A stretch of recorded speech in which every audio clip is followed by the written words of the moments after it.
Hi, welcome to my channel Candies and Sparkles. Today I have here some floral food.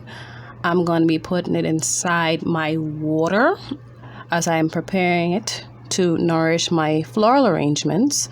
This is a very important step.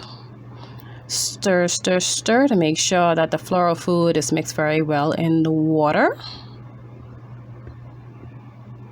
Take your time, there's no rush. You want to make sure it dissolves very well so that it absorbs good into the flour and keep your flour lasting long once you put it together. Next, I'm adding my green sponge. It's very important to cut your shape in advance before you put it in the water. You notice I just dropped it in the water. I'm just going to allow it to submerge itself.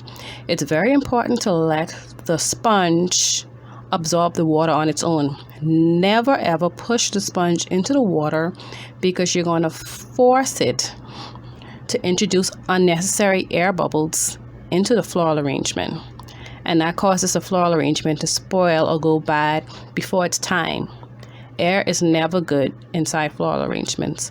So you can see it's naturally submerging itself, and that's a good sign that it's absorbing all the water that it's needed.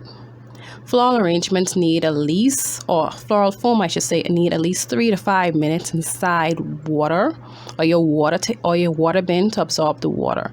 Never just drop it in, take it back out, because if you cut the floral foam in half, you'll notice that it is not well saturated. If you just drop it in the water for a couple seconds, it needs at least 3 to 5 minutes to absorb enough water to nourish your floral arrangement. So now it's been in there for a few minutes. I'm taking it out. You could see that it would submerge the bottoms. I know it's really hydrated. I'm allowing the little excess to drip off. Once I take it out, I'm not going to put it back. And now I'm just dropping it in my floral plate. And voila, that's it.